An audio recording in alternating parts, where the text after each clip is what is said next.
Yeah.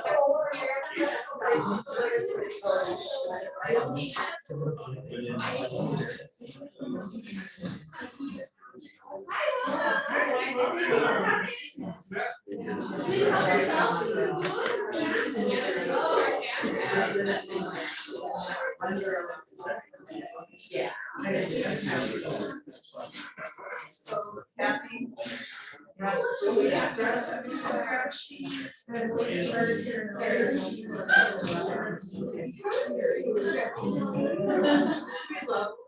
Did the hand squeeze the lemon squeeze out? Not with machine. Oh,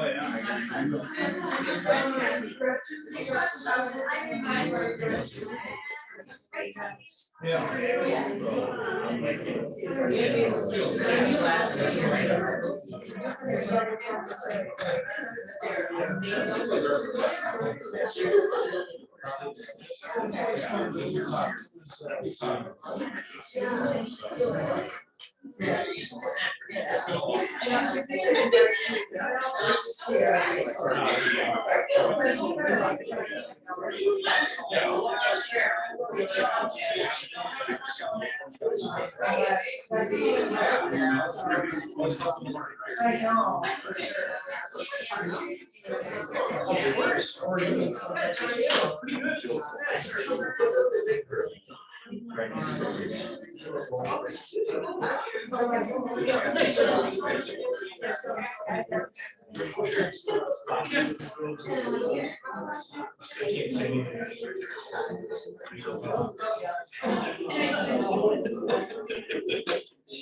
It's super close.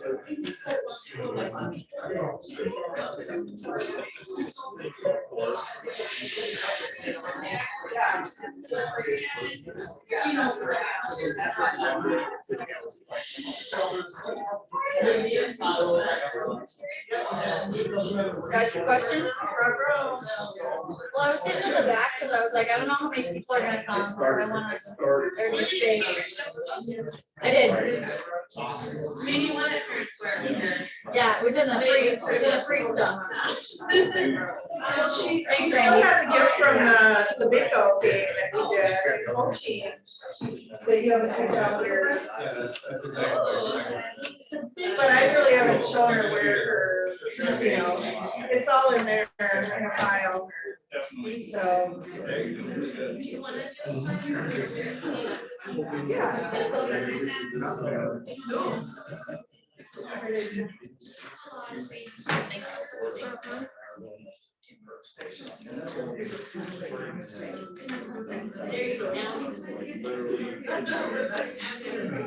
Someone else, but it probably.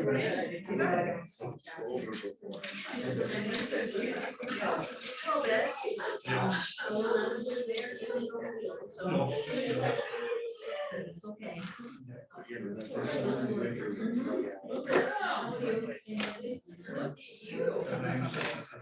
Yeah. Seems like you guys are outdoorsy though. Yeah. Yeah.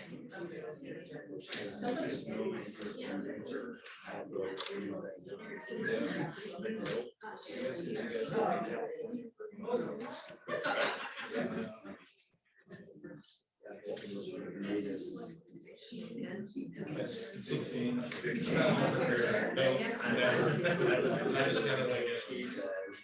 Yeah. Thank you.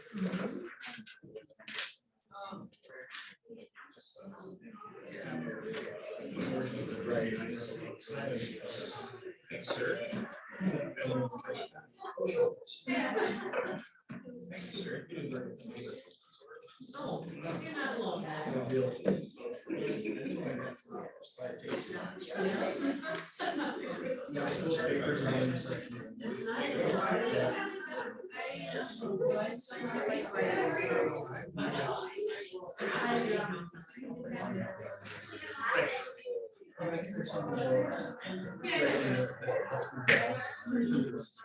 Thank you.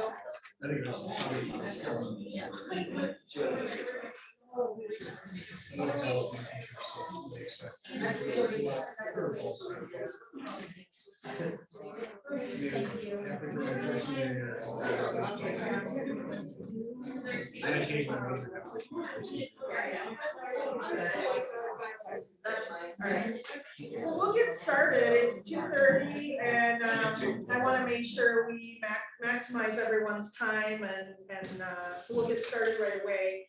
More people might be joining us, so if, sorry for the disruption if we have a few joining us late here, but Kathy Jamber from America's Preferred Home Warranty is who we can all thank for the amazing food spread we have over there. So Kathy, do you wanna just for a minute come up and tell us? Thank you. Like she said, my name is Kathy Jambor. I'm with America's Preferred Home Warranty, and for those of you who don't know us, we allow the homeowner to choose their own licensed contractor for all covered repairs. I've been in real estate for 25 years. I've been in this position, it was 5 years in March. But I just wanted to share with you kind of what my goals are. That's to support agents in their business by educating them about the higher value of a home warranty beyond the features and benefits.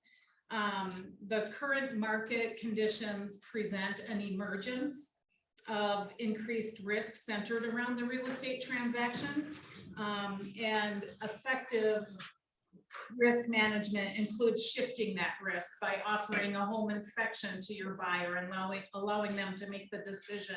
The same with a home warranty, offering a home warranty, allowing them to make the decision around that. Besides educating agents, I believe in sponsoring events that bring value to you and help you succeed. So when you have success, I have success. What a great idea, Jill, to bring somebody in front of all of you. You're always so thoughtful and giving of your time and to the real estate community. And it's always good to hear from someone doing what you all are doing and having success. So let your tummy get warm, enjoy the food, sit back, relax, and listen to our guests. Great, thank you, Kathy. Our star for the day, so this is Jacob Henry, and so I actually didn't know Jacob, probably, I don't know, when was it, a month ago that I reached out? So we have been Facebook friends. I'm Facebook friends with a lot of realtors, and I was just like watching his Facebook posts, and I'm like, this guy is amazing, he's doing some amazing stuff.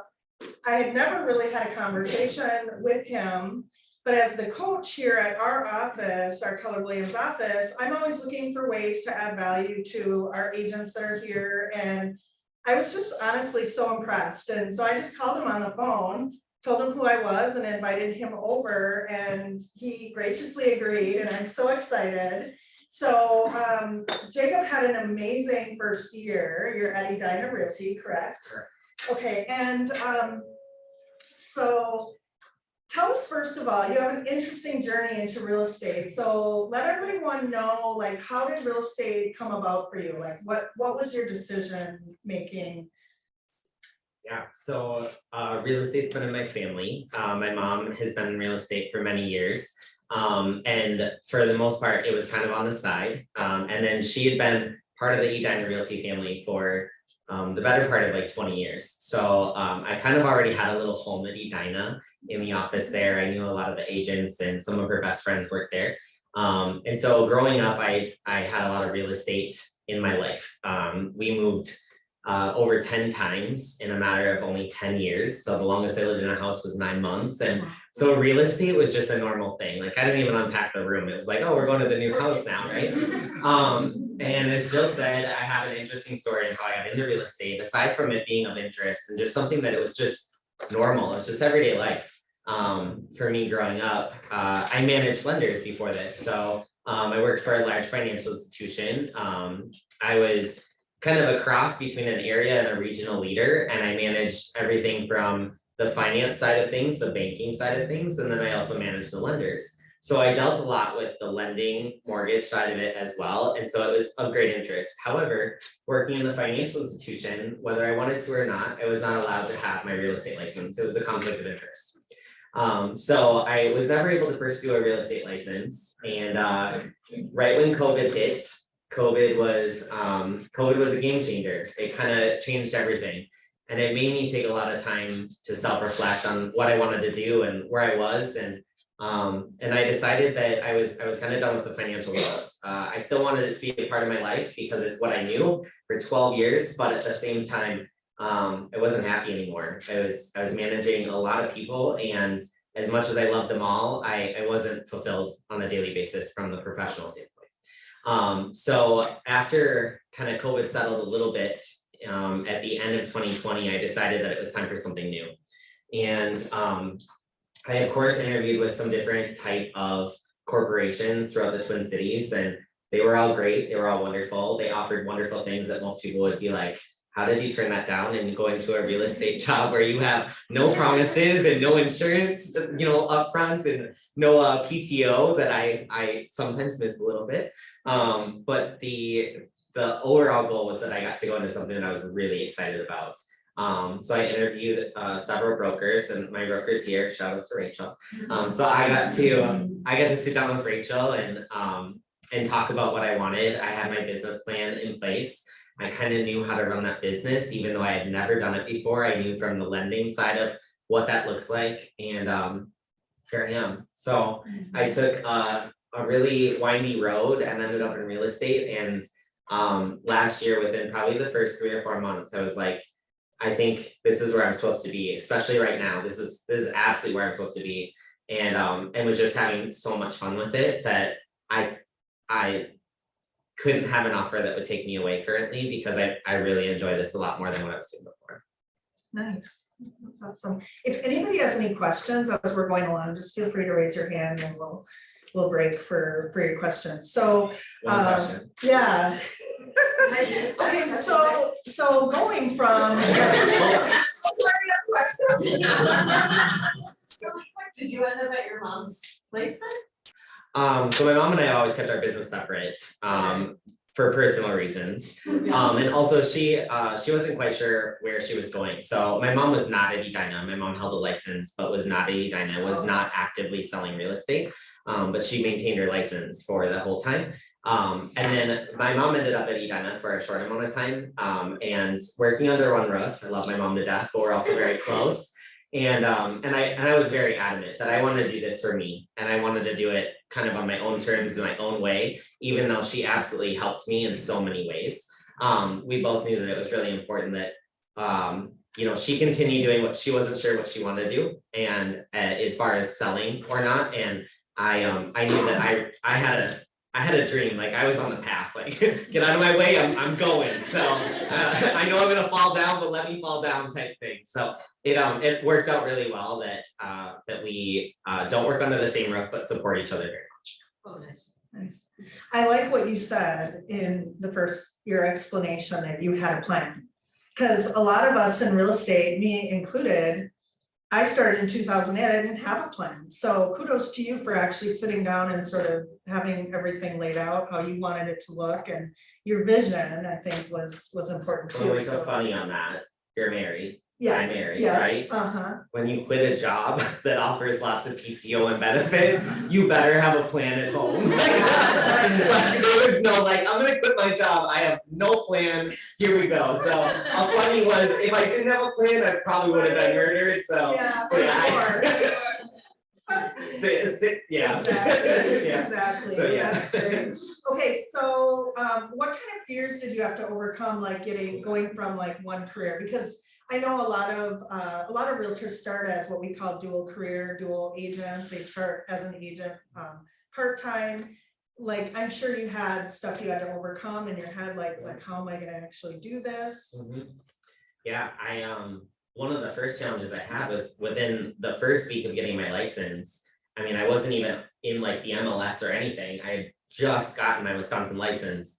I got a job offer, and it was for a company in St. Paul, a large corporation, and they offered me things that you just kind of dream of in a way. I mean, great salary, work from home, nice PTO package, like all sorts of stuff. And so it was hard because it was so scary. And I sat down and talked to my broker Rachel about it, and I was like, I don't know what to do, because this is really, it's scary. It's hard to take that leap. Mhm. And she put it very black and white, which is what I needed. I was in such a gray spot of like, what do I do?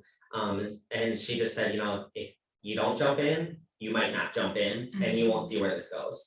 And I knew, again, it's just what I wanted to do. I wanted to work in real estate. I wanted to be selling and helping people buy real estate. And I knew that I wouldn't make time for it if I didn't. And licensing wasn't that much fun. So I mean, after you go through that, it's like, well, at least let me get something out of it, you know? So I would say that the first fear was lots of carrots were dangled in front of me that tried to like pull back. The other way. But I knew that if I didn't jump in, that also inspired me though, that if I'm jumping in, I gotta go all in. Mhm. There's no like tiptoe into Yeah. the water, like I need to jump, Full force. yeah, in the deep end. And so I did, and it was hard, but it was exciting. I guess I didn't really give myself another option. There's no plan B. There's no plan B. Yeah. It was, this has to work. Well, and I always say, you know, starvation's a great motivator. Like if it's your one thing, and this is why, again, like if you're gonna quit your job and go into real estate 100%, you have to be 100% all in, because otherwise, you know, so. I got All right. a question. Yes, do you have a question? So, so were you always, getting paid like you got used to, the paycheck mentality? Yeah, I love my salary. I miss it dearly. So having that safe, secure job that you had, and then going into real estate where you, the unknown of when you don't know when your next paycheck's, you know, going to be, how did you come over that fear of? I tried not to look at it. I tried not to, fear holds us back so much, and there's time to have fear. I mean, you know, if you're afraid of certain things, it's probably a healthy fear. I knew going into it that there was no promised paycheck. That's just the nature of the game, right? So it's something that I didn't want that to control me. I didn't want it to hold me back. Again, I had to keep looking forward and like, what's my business plan? What's my game plan? You know, how am I generating clients? Where am I going with this? And I there's days still where that fear kind of creeps in a little bit, or that it's the 3 a.m. thoughts is what I call it. Like you lay awake and you're like, oh my God, I don't get paid for a month. But at the same time, it's motivating. It motivated me to, I love my lifestyle, if you will. And so I knew that I had to sell real estate. Otherwise, it's a no-go. I lose things that are really important to me. Was that plan that you had that helped with your focus and kind of made this thing of not bother you so much? Could you have a plan in front of you and you were, you know, going that direction? Yeah, I didn't let that fear stop me from doing the activities that were generating the income that I needed. So I viewed it as if I'm doing those activities and I'm generating income, there's not going to be a fear underlying there. So. Okay. Awesome. Okay, so that's getting, now that you've mentioned lead generation, that's my next question. So what does your typical day look like? Like, what is your favorite or maybe top 3 sources of business, and what does your lead generation look like? So I used to coach lenders as well as loan officers, and then also bankers. So lead generation has been part of my life in professional life for a really long time. Usually I was the one coaching, not so much doing, but I had experience doing, so that wasn't a shock or different. But when you start something new, I think it's really natural, whether it's a hobby or a profession, whatever it is, I think you lean on your friends, your family, your acquaintances, because it's easier. It's kind of like, take it easy on me, okay? Like, I don't know what I'm doing, but let's just pretend I do for today. And I quickly lean on people, but I'll tell everyone, if it's okay, the first story for my first like interaction that was not a friend or family, and I thought it was a joke. So I sat down at a restaurant for lunch one day with a friend and my partner, and we sit down and we're having lunch, and someone comes up to the table and is like, "Are you Jacob Henry?" And I was like, "Yes." And she goes, "I wanted to talk to you about maybe selling my home? And I looked at my partner and my friends, and I'm like, this is mean, guys. This is legit. I've had my license for a week. And you put a stranger up to like playing a prank on me. Like, I thought for sure this was a joke, right? And she's like, no, I really need help. I mean, we want to know like what your thoughts are. We live down the road from you and we saw your Facebook post. And I was like, oh. So again, lead generation, back to some social media that was really comfortable. It was kind of, hey, friends and family, help spread the word. Like, this is a new career for me. It's a new adventure. I'd love to talk with you. And they had seen it somewhere. I was not friends with them on Facebook, somewhere. And they approached me, and sure enough, I went to visit their house, and beautiful home. It's my first listing. And the week before it closed, they were doing a ton of projects. They did bathroom remodels, they did all sorts of stuff before we were ready to close. And we were like throwing stuff out the back door. And it slipped out that this was not only my first listing, but my first transaction. And not only did they, but then their in-laws were like, what? You're selling a house and you've never done this before? And I'm like, oops, yeah, that's my first rule was I'm not gonna sit there and tell everyone I'm brand new. I'm not gonna hide it. I won't lie, but I don't want to advertise like I'm new and I have no idea what I'm doing. Hi, right? And so it was really intimidating, but they took it all in stride. I mean, they were wonderful. And they're like, well, we would have never guessed. And I'm like, that was the goal. That was the goal. You never guess. And it was fun. It was so exciting. And I would say that my first piece is the things I was comfortable with were friends, family, social media, things like that. And that also is still in my daily activities. And then now I've incorporated those phone calls. So in the morning, I like to make my phone calls. A lot of times I'm walking my dog, talking on the phone. You'll see me walking in Hudson all over the place with my dog.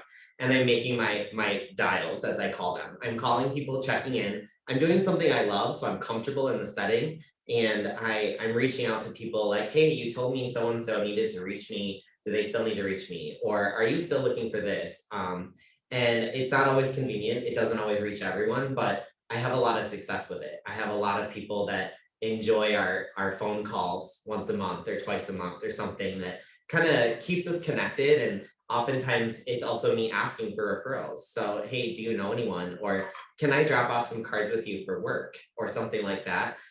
Again, a really comfortable setting, a really comfortable conversation, and it doesn't feel like I'm pressing hard. I have done mailers. I have done some cold calling. It's things that I'm comfortable with. I don't always feel that it can make the biggest impact sometimes, depending on how it's received. But I really rely heavily on those. And my favorite, last week I was kind of down in the dumps. Rachel knows this. I call her all the time and I'm like, please tell me that it will pick up again. Because last week with the holiday, I'm like, why is my phone quiet? What's going on? You know, I start to like have those panic moments, like, what happened? Why did everyone stop? Like, why did it stop? And so I went to a coffee shop with a friend and we're sitting there and I always have my cards. I swear, these are always in my pocket, every pocket of everything I have. And so I was sitting there and I ran into a high school teacher who's retired and her daughter's moving to town. So she asked where I was nowadays. And so I told her, had my card. I gave her a couple of cards. She's like, oh, I'll give them up to my daughter. And sure enough, her daughter emailed me. And then I ran into another friend that was there who also is looking to move out of the area. She's moving back to the Pacific Northwest. And it was just sitting in a coffee shop with a friend. And I think that's really important. If and when you're that new realtor on the scene and you don't tell people you're a realtor, how are they ever going to call you? Ever. They're never ever going to call you. So I knew that from like the theory from the textbook, but practicing it, sometimes you forget that when you're at a bar or restaurant that you can slip your business card in when you're giving some wonderful server a really nice tip, and that card goes who knows where. But it's so awesome because the next table they're talking about selling a home. Oh, I just met a realtor. Here you go. You know, it's worked out really well. And so I guess if I don't have touch points throughout the day with someone for something, even though it doesn't have a result to it, it just has an activity. If I don't have those activities every day, then I can't say later on, like, why is my pipeline so dry? Well, it's because what do they say? I didn't water the grass. or I, you know, Right. didn't fertilize The seeds anything aren't or gonna whatever, grow yeah. if you don't water the grass. So yeah, if I'm not taking care of those activities, and if you do them in a comfortable way, whatever's comfortable for you, I think that you're much more effective than doing it in an uncomfortable way. Not to say that you shouldn't do things that are uncomfortable, that's how we grow, but I think that doing it in the most comfortable way possible definitely helps me relate to people a lot better. Mhm. So coming into your first year, because you sold 21 properties your first year, which is, you know, pretty awesome. So like, did you track that? Like, was that your goal, or what was your goal heading into your first year? Like, what was your mindset like? Yeah, so when I sat down with Rachel, one of my top strengths is achiever, so I can be pretty competitive, especially with myself. I love everyone to succeed, but at the same time, I love using others to help drive myself, so other success. Just like all brokerages in Hudson, there's some amazing realtors in our community, and there's a few in my office that I really look up to, and they do really well. I love how they do their business, so I really like to make challenges, like I'm going to do better than you this month, and it's really gonna suck for you, so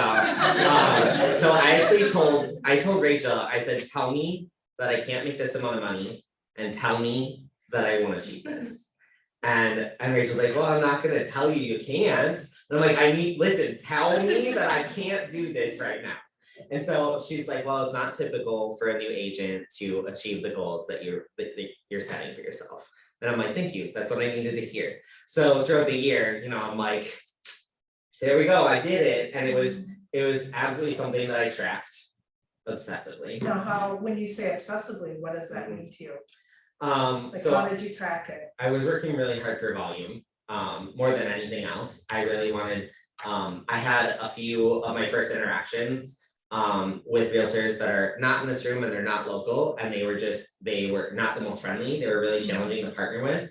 And again, sometimes that fuels my fire, right? It makes me work harder because, you know, you weren't the nicest person to me. You said something that kind of not hurt my feelings, but just it wasn't friendly. And so I'm like, well, now I'm gonna do better than you because I'm kind of frustrated that you were like that. And so I had one that had a volume and like kind of threw it in my face. Well, I do this amount every year, and I was like, okay, I gotta do that amount. Like I gotta like throw it back later, you know. Well, so did I. Yeah.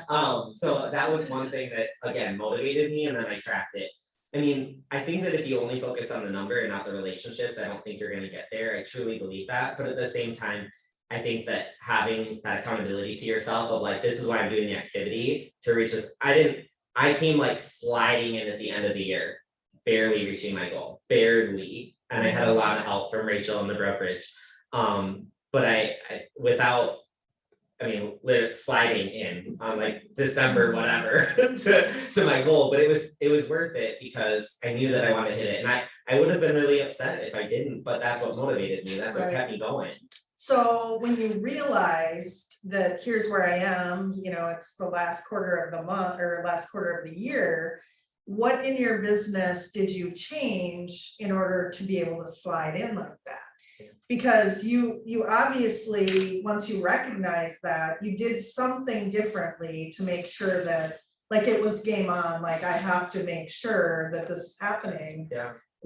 What did that look like for you? In October, things started to slow down a little bit. Not only did the listings and the market start to slow down, or it just felt like it did, but I noticed agents were kind of like, well, I did my thing this year, like I'm gonna slow down just a little bit. I don't, you know, go quite as hard as we approach the holidays.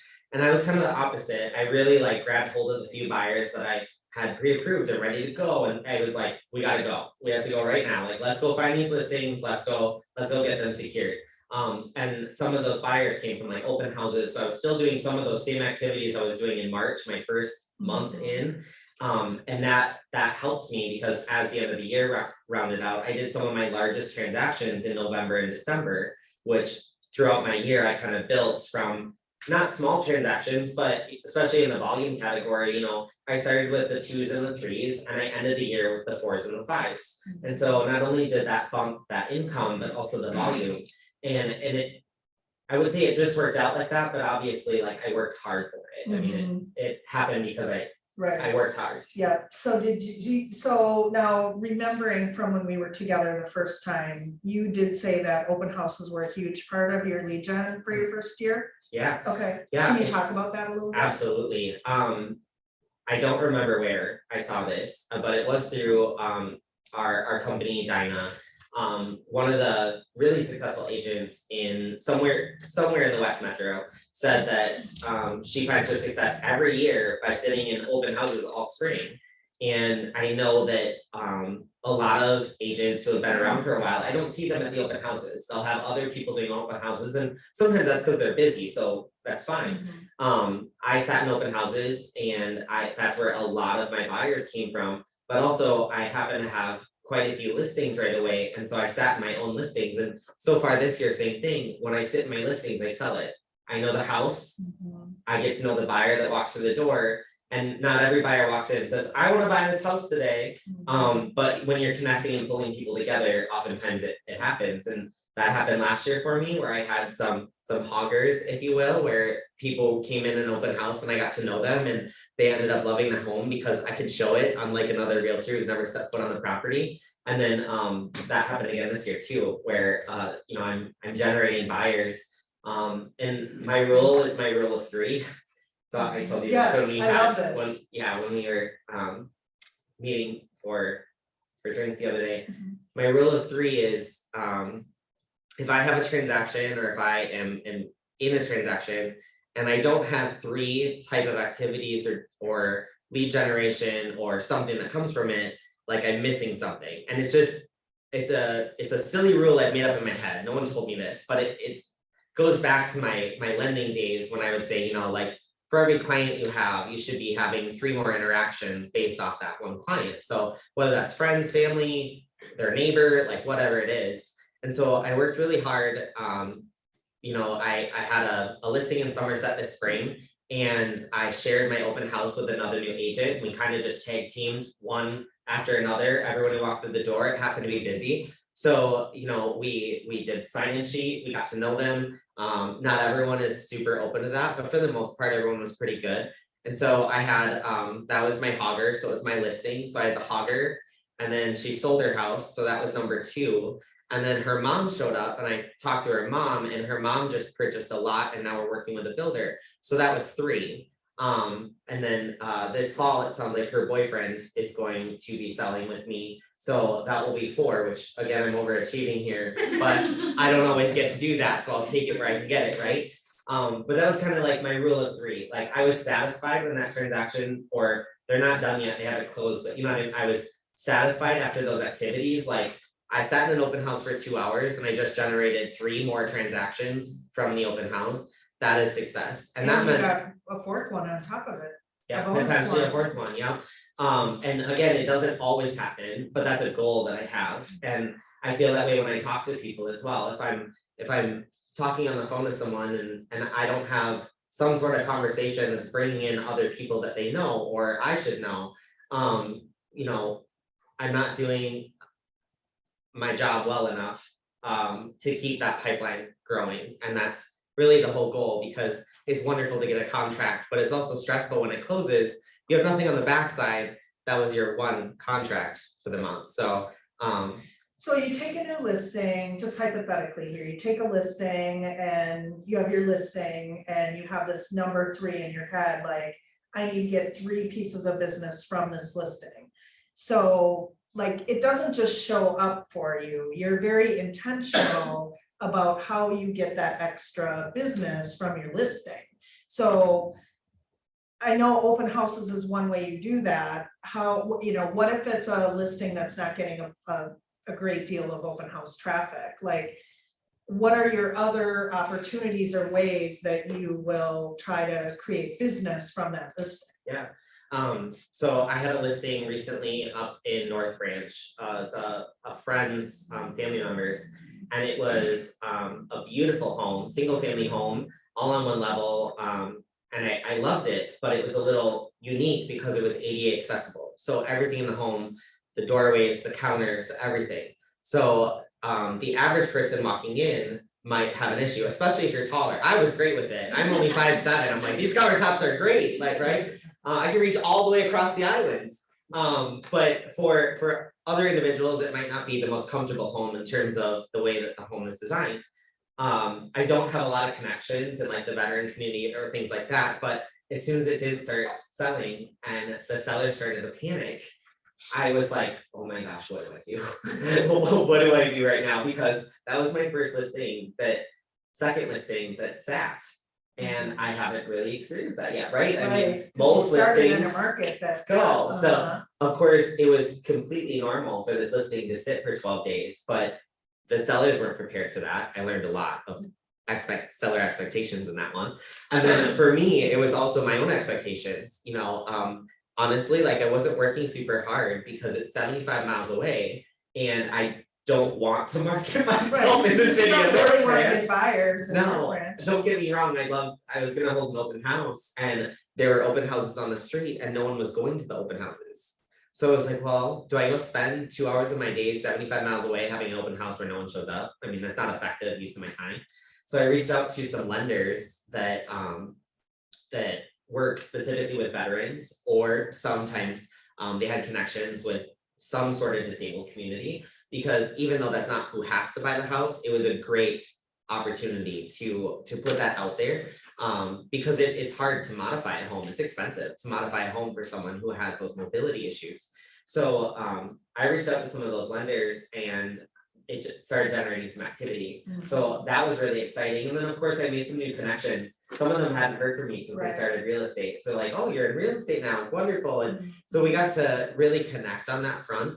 And then the house, sure enough, sold 3 days later. So. Nice, okay, awesome, good. Do you do anything special to market your open houses, or what does that process look like? I love social media. Social media is my best friend in real estate. It's As free you said, advertising, you right? That's followed how I my, found him, yeah, like, you I didn't followed- know him, I just was followed like my- following this dude with my mouth open, going, oh my gosh, look at what you're doing, it's amazing. So I love my social media for my open houses. I also have done several with other agents, which is exciting because it's kind of both our like circles or spheres, whatever you want to call it, that we can market to. And especially if it's in a different area that maybe they have connections in or I have connections in, it's great to like bring them in to help out. And we just kind of go into it with the understanding that, hey, let's just tag team whoever shows up and get to know everyone and just run with it from there. So that's another go-to that I've had that has worked really well. I don't know that that's a secret, but it sure has worked well. Yeah, okay. Okay, so I'm in your database and I'm in your sphere, like you know me from, I don't know, high school or just whatever. How am I being communicated? Like, how often are you communicating with me? In what way? What do you find is working for you? So because I'm only a year and a half in, I would say that my database is not massive, right? I did sell 21 homes and this year I'm going to be surpassing that halfway through the year here, so my database is growing. But last year I was proud of myself that I worked really hard. I tried to find out birthdays, which sometimes mortgage can help with that. I'll get a mortgage notification saying like, reminder, someone's birthday, and I'm like, yes, there it is. Otherwise, a lot of times I can be friends with them on social media. So if they're willing to do those things, I try to reach out on birthdays, I reach out on holidays. I did pies last year, and then I also did wreaths last year. So I got to see them in November and December. And those are my favorite months last year because some people that were in my database that were looking for homes that didn't find any, we knew that we had to sell. And one of my, I guess, best tools that I did, I kind of made it up, but I shared this in a couple meetings. I did a ton of withholds. So at one point, I think I had 8 withholds in by January or maybe February. And that was so awesome because the paperwork is already done. They're committed to me, which was fantastic. You knew you had future business. And it also motivated them to find a home. Whereas last year they kind of drug their feet and they were like, well, if I don't find anything, it's okay. Once they signed those listing documents, they're like, it's time to find a house. Like I just listed my house. So, but how did you overcome the, oh, I don't wanna sell my house and sign this withhold if I can't find a house? Like, what did that conversation look like? Because I know a lot of agents are probably hearing that right now where like, oh, I would sell, but I don't know where I would go. Yeah, I think it's kind of it's in a way prepping them, and I think it's a motivator. It's, you already have all this paperwork done, you've already taken all these steps forward, don't let that stop you. And then I still have some that are in without because they haven't found a house yet, and I don't know that they will, and if they don't, I'm not listing their house, right? And they know that, but at the same time, it's such a great piece that that I can remind them, like, we've gone so far in getting you prepped for that new home that other than photos, we're done. Right, We're ready to go. So if you find the perfect house. And I just think it takes some of the overwhelming pressure off. It's a lot to think about moving, but then also like, oh yeah, and I gotta sell this place. It also motivated them to do some of the repairs or some of the fixes or some of the painting or whatever. They painted the room that next week. They listed the home, they had a painter in and painted the basement, and it was great. Right. So I think that they still sometimes get in their own way. But I try to keep them focused on, you've already come this far, let's keep looking forward. Instead of getting caught up in, well, if I sign these papers, you know, I have to sell my house. Well, you don't, Right. and that's the goal, but you don't until you say, let's go active. It just is hidden from the world. As much as I'd love for it to be active. Right. But it worked out really well. It made things smooth. And this year, the people who did, now we have sold their homes.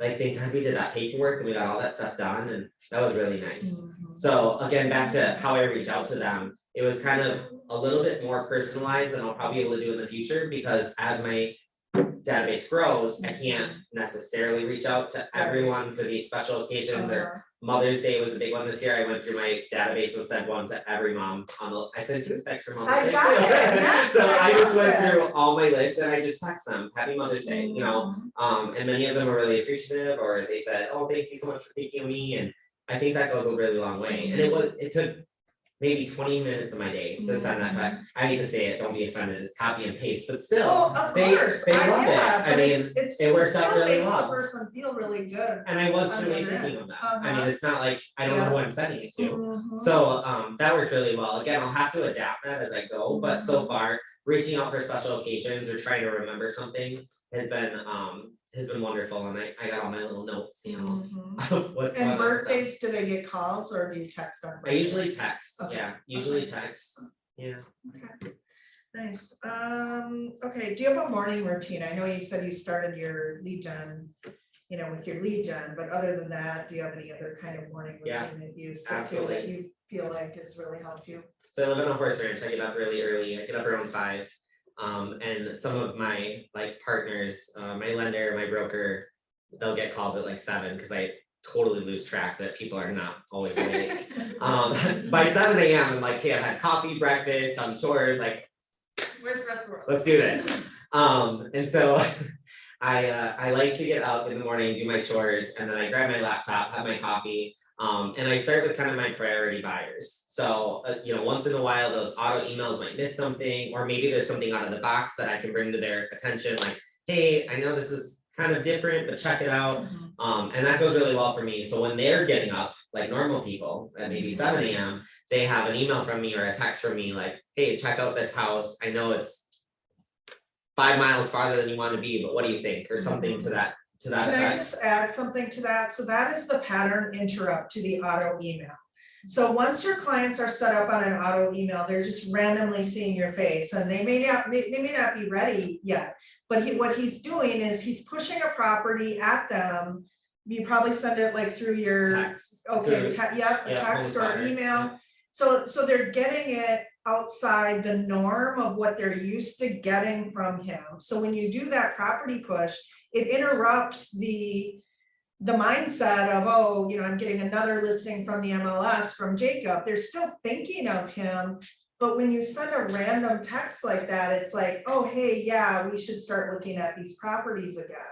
And I feel like my buyers quickly learn that routine of like, these are the things that fall within criteria, and I kind of have that disclaimer, like, you're not gonna like everything I send you, right?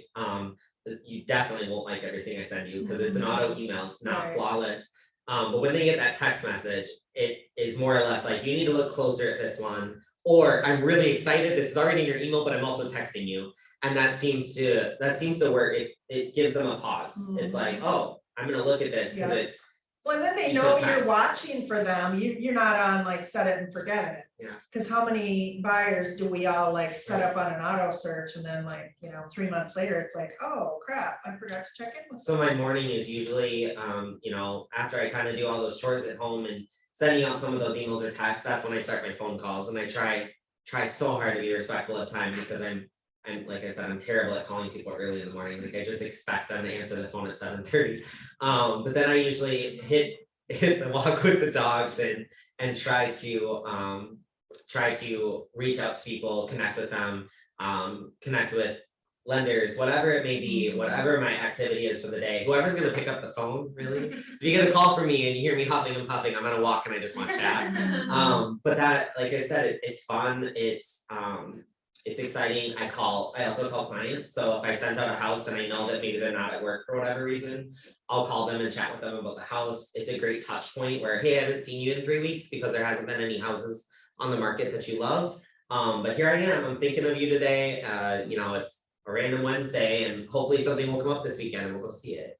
Do you leave voicemails or do you just drop the call and follow up with a text? I'm terrible with voicemails because I really don't Don't like usually it. like them unless it's someone I don't know. Right. But normally it's kind of one of those, if you see I called, like call me back when it works for you type thing. Unless there's something really important. If there's something they need to think about, a decision they need to make, whatever it may be, I try to be as courteous as possible. It's not my best practice. I'll say voicemails are probably a much better practice. But again, I try my hardest to have a lot of dialogue and a lot of touch points with my clients. And with that being said, I think they kind of get in that groove of like, this is how you communicate. This is what I'm gonna follow with, because it feels good. And then there's clients who are like, text me or email me. I have one lady, she only wants emails, which is really frustrating when you need something, but she'll respond to an email in a second, but she won't answer my phone call for 3 days. So I try to also fall in with what they need to. But yeah, I don't always leave voicemails, especially if it's not urgent. If you get a voicemail from me, it's probably a question, an urgency, something. And they seem to just adapt to that, so. So how often do you call the people in your database? Like, let's say, we all have that sphere of influence, those 250 people that we know. If you know they're not gonna probably be buying this year, like they're just someone and you're hoping to maybe get future referrals from, how many times throughout the year are you touching them? So I'd say I don't necessarily have a number, like I don't have a rule right in my head. But last year, or I should say at the beginning of this year, I did an open house out at Pitchfork. And that was really fun. I had some clients that were my last year's clients come. I invited my book of business and said, bring a friend, bring a family, whoever you want.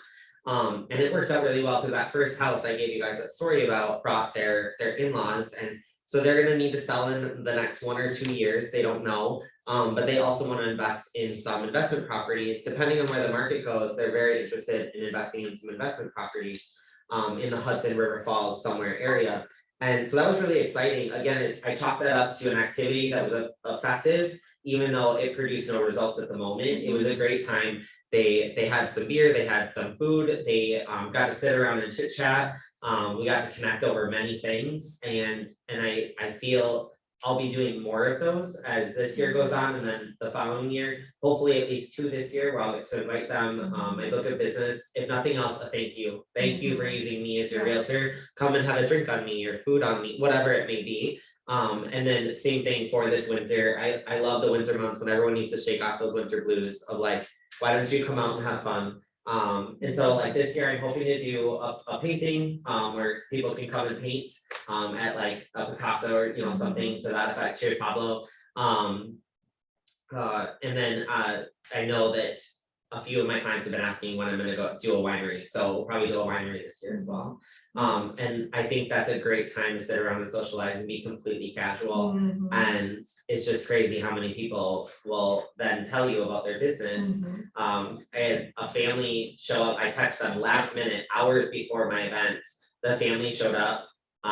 So 2 daughters have already bought a house this year. They weren't planning on buying a house. They got pre-approved that afternoon after the beer dabbler type thing that we did. And then the son is gonna get pre-approved this fall. He was working on just building, he didn't have any credit, he's young. So he had money stashed away and no credit. So I talked through that, worked through that with him. And so he'll be buying this fall. So that was again 3 transactions from you know, they brought their kids who are all of drinking age to the beer dabbler, and it was just, I didn't plan on them coming, Great like, introduction, I had no idea, so yeah. that was really fun, Mhm. really fun. So that's a great way, we do that too, when we're having an event for our clients, we always invite the community, because it's a great way to start building relationships with people you don't know. When you're giving them something, it's like they just have that natural, like, you get to know them and all of a sudden they become part of your circle, so Yeah. that's really great. So you don't really have set hours that you lead generate, it's just you try to get it done in the morning, and like, you're not rigid, you don't have a rigid schedule, or are you time blocked? Because time blocking, I know, can be a big one for us agents who are kind of all over the place, Yeah. so. I think the way that I worked in my last job, which was kind of the fabric of who I was in it for 12 years. I of course had a lot of meetings, like my conference calls, my block time, and it was at least 7 hours a day that I'd be blocked out. So I'm kind of, as I told you when we were meeting, I still have things from my past life that I kind of push away from because it feels almost too familiar, and it's something that just doesn't feel good. So I don't necessarily block time, but what I will say is I work really hard on that lead generation, my marketing, my property searches all in the morning, because my afternoon, I'll plan to be, you know, here. And as every realtor knows, you'll get a phone call and you need to be over there because someone wants to go see a house. And if you're free, or if you have the availability to do so, like, you're there, you screw whatever your plan A was, you gotta go to plan B. So I would say that my afternoons, for the most part, I keep really free because I usually end up somewhere that I didn't plan on in the morning. And I try to get some of those core activities done that are kind of alone activities in the morning to make sure that I have them accomplished before the afternoon. But that's great, because being somewhere in the afternoon that you weren't expecting to be means your lead generation efforts are paying off, because you're getting requests to show properties and. It's not perfect, but it has worked really well for me, and I enjoy it. It gives me some flexibility. But it also, I mean, I absolutely get my stuff done in the morning because I know my afternoon is always just kind of I'm flying by the seat of my pants. And if I'm not, then it's the afternoon that I do hit the gym. It's the afternoon that I do get to, you know, go and ride one of my horses or something that I can just enjoy myself, and I love that. Okay, so like, speaking of the gym, I would imagine that you're probably wearing some Jacob Henry, I'm a realtor type gear to work out in, or are you purposeful? Cause that's the other thing, like, sometimes we forget in our daily life to be like, okay, I'm gonna be at the gym for the next 2 hours, like, how do I make these other 15 people here at the gym know that I'm in real estate? I mean, do you walk into the gym with that mindset or no? I think you have to walk into every place that you go into with that mindset, because again, I can't tell you how many times I've embarrassed my husband at the grocery store where I like stop and talk to the cashier about like their real estate needs because they said something, you know, one was an estate. Well, my parents just passed and us kids need to work on selling a house after we get it fixed up. And I'm like, tell me more. What's going on, you know? And so I think that again, if people don't know you're a realtor, how are they gonna know to call you? And it's really hard to remember. When I go to the gym, I'm thinking about working out, but there's still a ton of interactions that you have with people. And again, if they don't know who you are, if they don't know your name, then how are they gonna know that they can come up and ask you a question, or they could do something? My horse trailers are branded. I do have branded clothes in the last year. So when we're traveling within a certain area, certainly not to other states, of course, but you know, when we are traveling in the state of Wisconsin or Minnesota where I'm licensed, I absolutely let people know that I'm a realtor. It's amazing. I can fly to San Juan and know someone from Hudson, and I can do the same thing in Rochester or La Crosse where my parents live or something like that. I can still run into people that I have a social circle somehow with. And if they don't know that I am in real estate, then I'd love to help them if the opportunity ever came up. Or I can help them from afar. As we know, we can always do referrals, things like that. If they don't know that I can somehow be involved to make sure that they have a great experience, or hopefully have a great experience, then I'm not really doing my job of putting myself out there. So to answer your question, the gym is probably sick of me, but they They absolutely know I'm a realtor. Sweet, okay, now what about, I don't know, did we already touch on your top 3 sources of business? So you said you get a lot from Facebook, so how are you intentional on Facebook? I mean, other than, you know, the normal realtor, you know, I had a closing, you with your people that you're closing with, like what other ways are you using? Are you doing a lot of private messaging and maybe Instagram too? I'm old, so I spend more time on Facebook, but I know you younger people are on Instagram, so how are you purposeful about that? So I have my hobbies, as I mentioned, we live on a horse ranch, we have horses. We spend a lot of time with horses, and that was one of my goals and part of my business plan was to incorporate that into my job, because it's just, I live, sleep, eat, breathe horses more than anything else on earth.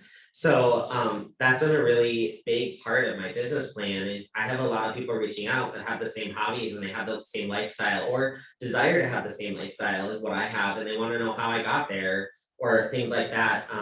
I had a wonderful realtor when we bought our place that knew horses. She's in the room, and and that was, it was helpful to kind of just connect on those things. But at the same time, I know that there are many people out there that I sold a property last year. The woman wanted to have horses. She doesn't know house horse from a Holstein, and it was like, oh goodness, like, you know, she would think that she could buy something in Red Cedar Canyon and like, well, there's grass, so right, you know, and she's awesome, she's great, but she was very naive, and so she reached out to me and she's like, where do I start? Help me. And of course, it's like, whether you're into fishing, hunting, cars, whatever you're into, to talk about that is not a chore. You can talk about whatever your hobby is, whatever your passion is, all day long and never get bored. Right. Now you got me started on horses, we're gonna be here a while. Yeah. But my more point than is, just a realtor, for a person like her, like she leaned on you for education, like, okay, I wanna start this horse thing, how do I start? Where do I start? and so I kind of grounded myself in that niche in a way, not to exclude others, because I certainly can't exclude other properties or other types of buyers or sellers. But it did help with generation of leads and getting into something that I love and feeling like I could be an expert in something that actually had nothing to do with real estate. It had to do with a hobby and a lifestyle. Right. So a lot of my business came from there. I think, you know, I already know there's lenders, there's realtors out there that really connect well with the veteran community or connect well with the retirement community. I can't tell you how many FAs that I managed that were very, they themselves were at retirement age and their clients were all retirement age because they connected so well, they could relate. And I think that all realtors could use their hobbies as a place of connection. It can't probably be their whole business, because how many people love fishing or horses or cars? But I absolutely think, especially for a new realtor, it's a great place to start, because you can connect on something more than just what their needs are regarding moving, buying, selling. Okay, so that leads to sort of my next question is, if you're a newer realtor in the room, what would you say you would start focusing on right away? Like, what would be your one thing that you would tell them? The first thing that I would start on, again, comes from like my experience, my background, actually doesn't have a lot to do with real estate. But if you haven't taken a professional personality test, so like Myers-Briggs, I absolutely recommend taking one. So everyone in the room is gonna be a little different. I took one years ago, and so part of my job was recruiting, hiring, training, coaching, etc. And I would usually almost always have new recruits take the personality test if they didn't have it already. Because it would really help me in my coaching and getting to know them. So my top strength is related. So my top strength with any human I come across is I want to relate to them. No matter who they are, where they are, what they are, I want to relate. And so to relate to people, I want to know what makes them tick too, which is kind of ironic, right? And I love that. So the relator side of me in real estate has worked out really well. One thing that I'm missing on my top 5 strengths, I don't have any analytics. And I have some buyers that are really challenging because they're very analytical people, and I get really frustrated Like, I don't care that the trim is crooked. Why are we focused on this little piece of trim when we're on a 20-acre property? Why? Let it go, right?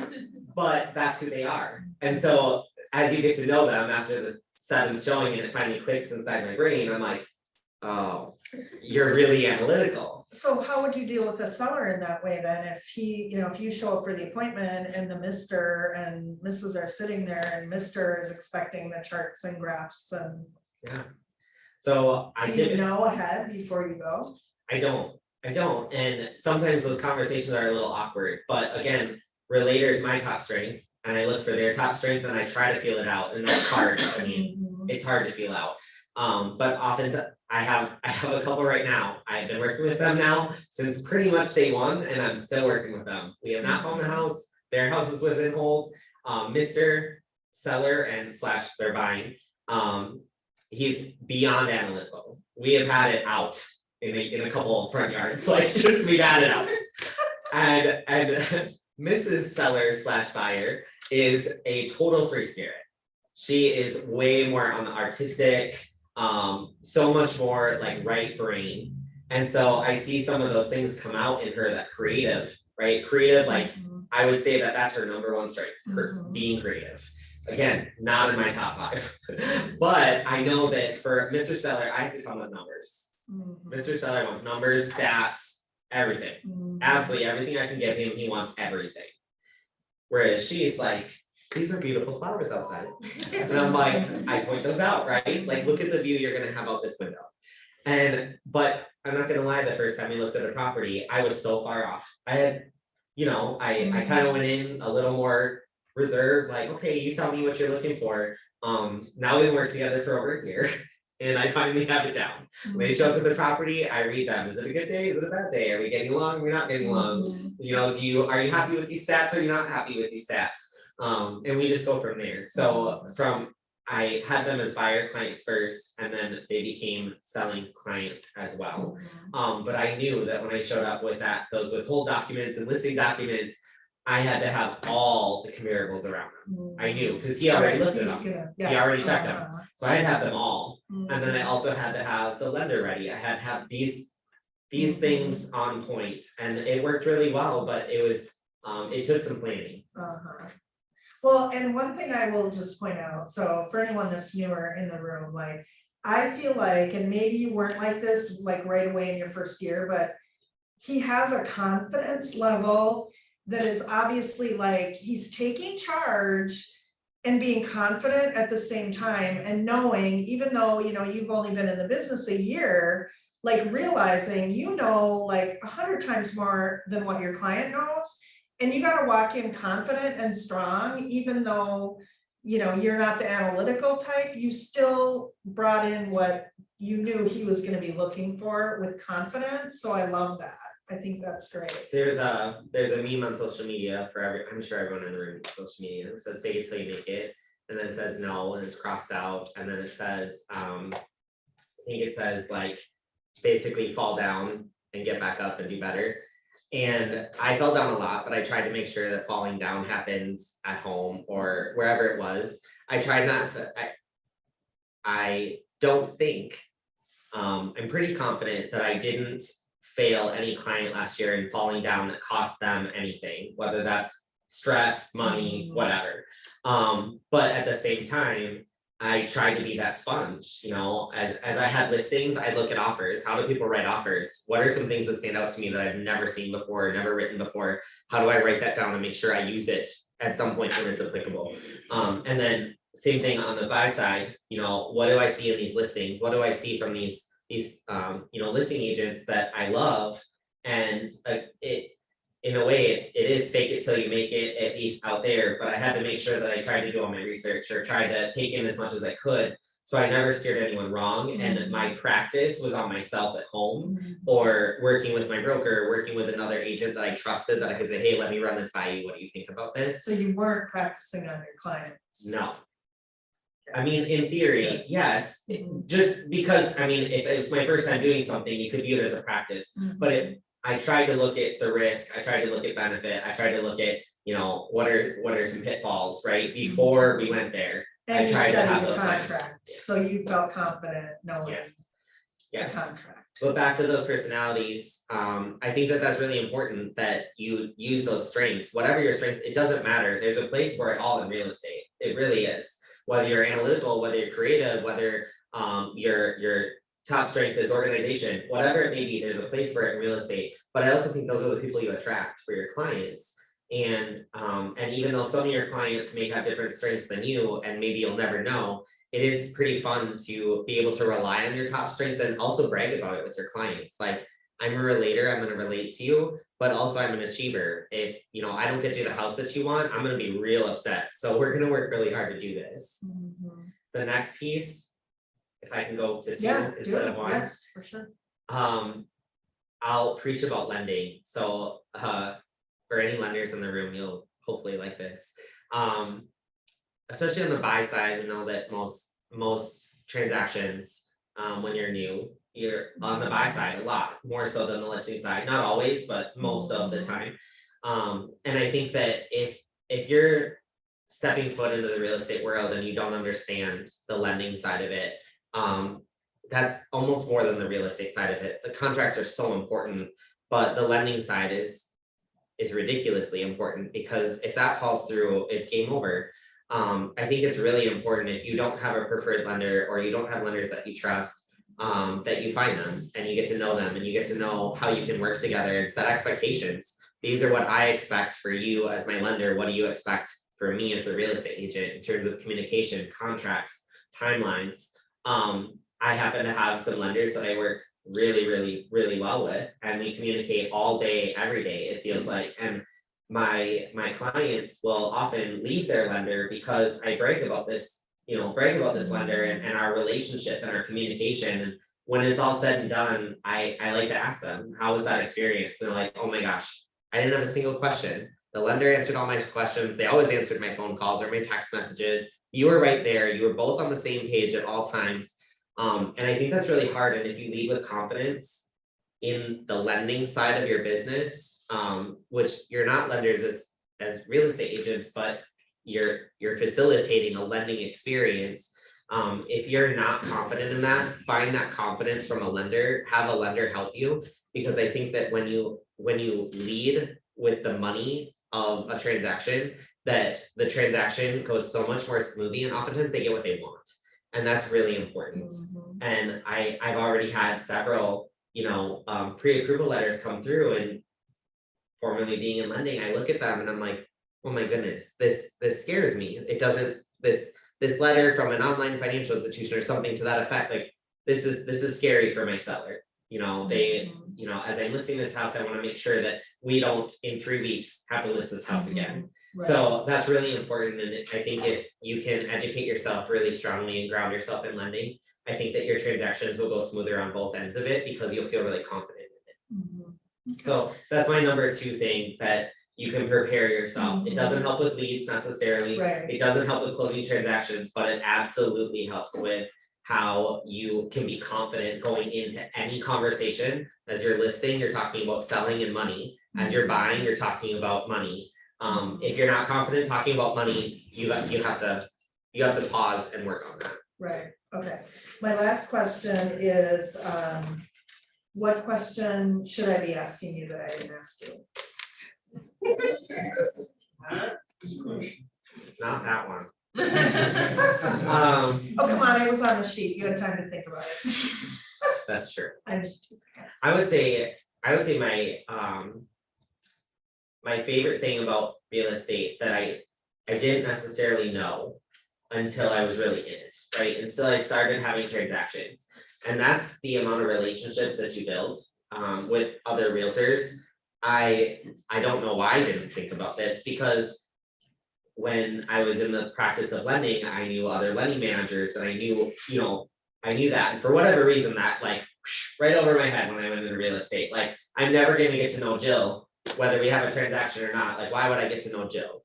And I truly love the community, that when you get to know the fellow agents. Yes. And you get to develop rapport with them, it's really fun to, if you happen to see them at a showing or an open house, and you can have dialogue around that listing or whatever it may be, and I can't tell you how many times already that it's helped where they said, hey, this house didn't fit for my buyers, but I just looked at this. Listing didn't really give it the best of what it is. I know you have a buyer looking, you should check this out. And it's like, oh, awesome. I didn't think to look at it because it was whatever, this style home, but yet when you walk into it, it's different. So I really enjoy that piece, and it's something that makes me super happy to have that relationship with fellow agents, and I think it's really important. So I think it's something to look forward to get to know agents. They're not against you. Even if they're on the other side of the transaction, you're never against each other. You get to work together, and it's pretty fun. And it's really fun when you know who you're working with on the other side, I think. It just makes the transaction If easier. you're independent, you're not a team, but you're with Edina, correct? Yeah. Do you have a transaction coordinator, or what kind We of don't. support do you get from, you do it all yourself? Yeah, so in my last role, I was managing just over 800 people, and so I was in charge of compliance, recruiting, retention, risk, all of that stuff. This is So- compared to that. So I do like to have my hands around everything. I have the options to have transaction coordinators, I have options to have marketing. And I'm sure that at some point, absolutely, I'd love to explore those options, but I have a really hard time like giving up the paperwork. Like, I actually really enjoy it. So I don't, it's me, myself, and I didn't know if you were hiring your mom back or something. I. No, we will not be working together. One question, it's real estate related because, we often receive concise checks with our commissions. My question is, what was your first purchase as a splurge after your income started to build? That's a good question. We were just talking about. Yeah, right? Oh my gosh. That was the most recent. Yeah. I don't have would any say that's problem a splurge. buying things. Some would probably say too much. The first purchase was before my first commission check. Our hot tub died, and our hot tub is like our go-to every night, talk about the day, and it's for whatever reason, the reason to connect, even if it's only for an hour, because like most people, whether you're married or not, when you live a daily life, sometimes you forget to stop and smell the roses and like just chit chat. And so our hot tub died, and it was painful. It's like, well, now we have to talk to each other like in the house, or like it's just a weird dynamic. So anyway, we went and bought a hot tub the week before my first closing. And I remember I was stressing, because hot tubs aren't cheap, right? And I'm like, why did I do this? I quit my job, I started real estate, I got one transaction coming my way right now, I'm buying a hot tub, priorities, I guess. But it was a fun purchase. I stressed a lot about it, but it was a fun purchase, so. Yeah. Great question. Everybody's like, oh, I got their first check. I will tell you, it's something I learned quickly. You have to have a great accountant. In my opinion, you really need a great accountant. And there's a lot of tricks out there for paying Uncle Sam what you owe, but nothing more. And I learned that lesson the hard way last year. This year it's going much better. But that was really challenging. There's a lot of different ways to navigate the tax side of things, and I am absolutely no expert, but I love my accountant for that reason. If you haven't explored those options, I highly recommend that you do, because there's a lot of options out there that help you save a ton. I would have saved just over $9,000 last year if I would have just structured things differently, and that blew my mind. $9,000 was really hard to pay Uncle Sam. So So are you yes, you're set up as an LLC then? yep, so LLC, but it's actually an S corp. Oh, yeah, I'm an S corp too. So you get to actually not pay your self-employment tax, which would have been $9,600 for me or something like that last year.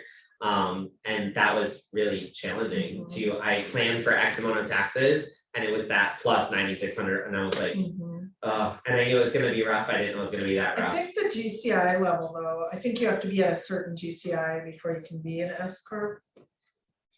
That's what my accountant, no, you don't think so?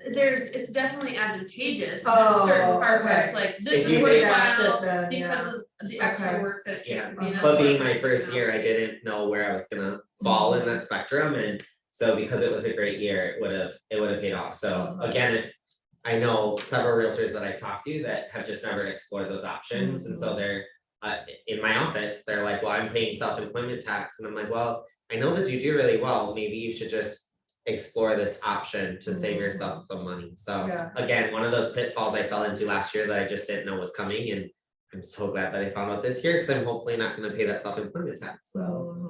Ooh, can we ask, what is your goal this year? You said you were already like smashing it. Yeah, so I hit 7.25 million in volume last year. I'm at 7.375 million this year so far.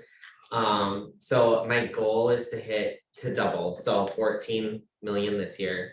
And then I would really like to sell 40 homes instead of the 21, and I'm currently at 19, so. Nice. So there's no doubt that you will definitely make your goal. I hope so, as long as the market stays where it's at. Yeah, but the market is the market. Right. You've got the tools. You already did it, so I think, if you just continue on your path with Are we your. supposed to tell them, no, we don't think you're gonna make your goal? Oh, yeah, that's true. Yeah, I dare you Tell to me make no. your goal. Yeah, dare me. Yes, you're Tell me no. definitely not gonna sell 40 Yeah, homes. don't worry, Rachel already did that. I told her, I'm like, tell me no. Tell me I can't do this right now. That was especially, I had a few weeks that were just really slow, and I'm like, I just feel like I'm grasping at straws and I'm doing the same thing. And of course, it was just one of those weeks. It's not a big deal. But I just told her, I'm like, tell me that I'm not gonna get someone under contract this weekend. Just tell me. There's no Well, way. and that feeling doesn't go away after 15 years. Yeah. I'm learning. I'm learning. So it's just crazy that it's always there, but it feels. The roller coaster is one of the hardest things to get used to in real estate. The highs and your lows. The highs on the days when It you're makes you appreciate the highs more. absolutely, absolutely. Are you a reader? I'm not a reader. Okay. I No. just wondered if there's any business book or any. No, I had to read a lot for my last career. I had to take, the amount of classes around coaching and leadership and management were endless. And again, it's one of those things that kind of sours you after a while, just because you're told that you need to do something. So I'm kind of like, don't tell me I need to do that right now. But there are things that I absolutely enjoy. For the moment, I've been kind of living it up in experiences versus more or less just like taking it black and white reading. But I absolutely have some books at home that are kind of in that docket of I want to hit these up, so. Yes. It's a little bit of a random question, but you said you do text messages, for Mother's Day or whatever. And how do you assign those? Is there a way that people like see this as a realtor, or they just see like, oh, this is from Jacob? Or how do you, like, is there a way to make this professional looking, like to the emails or? So most of these are all past clients, right? Yeah. Or current clients that we're moving forward on. So those are, for those individuals, like they have my number. And Oh, they I already have hope it they saved hopefully then. have my number. I mean, we texted a lot when they were buying their home, so I hope they have my number. But maybe some of them got a surprise Happy Mother's Day text, I don't know. So you but- don't have like a business card attached to something, there's no such. I don't, no, I do use social media to wish everyone happy holidays, things like that, to reach people that maybe I don't have their number, but as far as those personal Mother's Day texts, they knew who they were coming from, or they should. Yeah, so how do you balance, because you were telling us about some of your awesome hobbies and doing rodeos and going away for the weekend and taking camping trips and things. I mean, that's like you're driving somewhere and you're not here. So as a single agent who is very busy and productive, how do you balance still making sure you have that time, and then how do you protect it when you are away? Yeah, last year I didn't do a good job of that. I was kind of in that sink or swim because it was new and I was learning and doing, and that was really challenging. I was overwhelmed last year. By the time January hit, I had like this big crash, not a meltdown in a bad way, but just like, oh my gosh, I didn't realize how much stress I was putting on myself to get out there and learn and do, and simultaneously, which is really hard. A lot of times I didn't have an option to learn first and do later.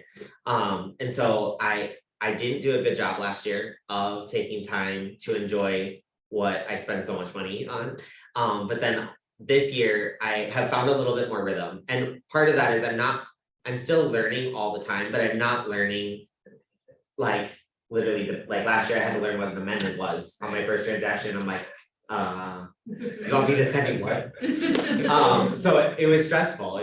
It's overwhelming. And this year already, it's so much better. But I also have, you know, again, those connections that you make that you can call up like, hey, could you help me with this? Or I'm gonna be gone in a week and a half in Montana, and I have an agent in my office who's willing to run to a closing for me and drop off a gift and grab my lockbox and just like things like that I've kind of sorted out.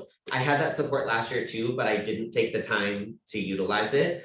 And this year it's really important to have balance. And I think of last year as like, not that I didn't deserve balance, but I put myself in a position where it was more work than play. This year I get to really like take time for myself and be okay with that and just accept that like, hey, I worked really hard for the last 20 days straight. It's time for me to go away and have some fun. I always have my laptop. One of my favorite photos is me writing an offer on the side of a mountain last year. It's the only place I could get my jetpack to have service. What was that? Were you writing in Zumbrota? No, I was in Montana on the side of a mountain, and I had my jetpack and I was there for like 2 hours writing this offer. It was the most challenging offer I've ever written. Complicated property. And I just like looked around like, well, at least I'm sitting on the side of a mountain. I mean, this is fun, right? But it was stressful not to have great service, of course.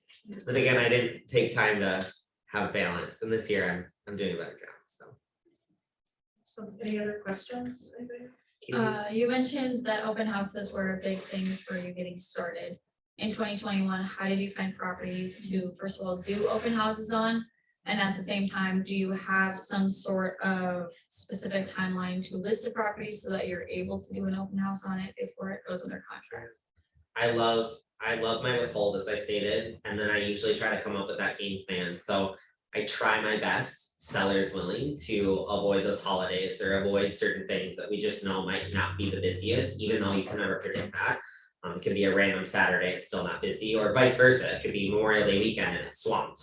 But I try my best to be thoughtful and intentional with what that looks like. And then this year, not everyone's a fan of coming soon. I really have liked some of the coming soon. I feel like it gives people time to plan, especially with homes going off, going under contract within 24, 48, 72 hours. Sometimes those buyers are like, but I'm out of town this weekend, I can't see it. And again, we still run up against those things, but I love for my last 5 listings, 4 in Minnesota, 1 in Wisconsin. I did coming soon anywhere from 3 to 5 days. 5 was excessive, but it's what they wanted. So that way people could plan. They could plan to be there. They could plan to, work their schedule around, or a lot of agents would reach out and say, my buyers want this house, but they're out of town until Sunday. Is there any chance that you guys aren't reviewing? And of course, if I talk about it and set that expectation with my sellers of when do you want to review? Do you want to give people the chance to, digest what they're looking at, or do you want to kind of just go as they come? And I leave that up to them, of course, as we're supposed to. But a lot of them have said, I don't like to be pressured when I walk into a house and I have to write an offer that hour. So I want to wait 2 days or something like that. And then I'm able to communicate that up front. Not only have I set expectations with my sellers, but I'm also setting expectations with those buyer agents. So don't worry, we're not reviewing offers till Monday. The sellers are out of town, whatever it may be. Take your time and enjoy being able to see the property, think about the property, maybe get pre-approved if they're not. Shame on them. But just sorting out like what that looks like. And I think people love to plan. I mean, not to say that you have to, but I think people love that. Same thing for open houses. If you can get that open house on social media, you can get that open house out a few days ahead of time. I think you have much better turnout. If nothing else, come and get a free cookie and say hi to me. And then I knock on neighbors' doors, usually an hour or 2 hours before, like, come and see this house, come creep on it, let's go. And that seems to go really well too. So then right when you started, obviously you didn't have like 5 listings to do 5 open houses on. Did you reach out to other agents in your office? Yeah, I reached out to agents that I knew were really busy that maybe weren't able to take the time for an open house, and they were really excited to have an open house. And as long as their sellers were obviously willing. And so my first open house was the first weekend I was an agent. I got my license on a Friday, and Saturday I had an open house. No idea what I was doing, 0 idea. And I just rolled with it. And I met some clients that walked through the door. I didn't walk away with anyone, but I got to meet some other agents and I got to answer questions, and it was fun. It was, I was like sweating the whole time, like there's people coming in the door, what do I do? And I was there alone, but it was kind of like I went into the deep end and just had to figure out how to swim. And I like that. I liked it a lot. It's uncomfortable, but it made me learn quickly how to be effective at an open house and what the purpose of them are for. The open houses come definitely know. I wish I did. I'm hoping. I'm showing 2 houses in the next 48 hours and they have houses to sell, so let's cross our fingers, right? What do you do for safety now that you're getting outside your sphere where you don't know everybody that you're showing? I know that we're talking about that a lot here at Keller Williams, just making extra safety. Personal measures. safety, yeah. So oftentimes, if I'm outside of someone that I know, I probably had many conversations with them, so I developed a rapport, and I think the gut is the most important thing that you have on your body to kind of like give you that gut feeling of like, I'm not comfortable with this. I have had requests for CMAs or something like, hey, can you come do a CMA in my house? And it's like, sure. And so I roped a few agents in with me, like, hey, you're coming with me to do a CMA today. Because I don't know who this is and I don't quite, one of them, it just didn't feel like it was real. It just felt very uncomfortable. Or I've had showing requests that have come through like our customer care where they call into Edina and they randomize who it goes to. So I'll get picked on a Saturday and, someone, Mr. So-and-so wants to go see this house and it's dark out and it's creepy. And I'm like, oh, my meeting out here. So I will also drag my spouse along in the car. Like, come on, you're getting in the car and you're gonna sit in the driveway. But I haven't run into that a lot, fortunately. I mean, I truly am kind of the glass half full or people have the best intentions. But I do focus on, not walking into the room first or things like that, making sure lights are on, which I'm kind of terrible at. I just get so excited to see something like I forget to turn on all the lights. But I do try to have the best intentions with what I'm looking at. And I had one this January. It was a house that was vacant in the country and it was dark and there was no power. They shut off power and water. And I'm not gonna lie, I was scared to death. So I had my phone like on me and luckily I had service, things like that. But I had my phone on me the whole time. I didn't really know what I was getting into and I was so excited to show up. That one was probably the scariest one I've had. Just anyone could have showed up. I was in the middle of nowhere at this house, but I just kept my phone on me at all times and tried to be as conscious of my surroundings as possible. But it's a great question and it's something that we always have to think about, unfortunately. So, any other questions before we wrap up? Awesome, well, thank you so much, Jacob. This was amazing. So. Thank you, Jill. If we can give a round of applause to Jill too. Really appreciate you coming over, so. It was really fun. Yeah, good, awesome. Thank you. Well, thank you everyone for We have coming. another one I have next one month. question. What kind of horses do you have? I have quarter horses. How many? I have 11 quarter horses. Wow. Yes, Early admission check. I can never have enough.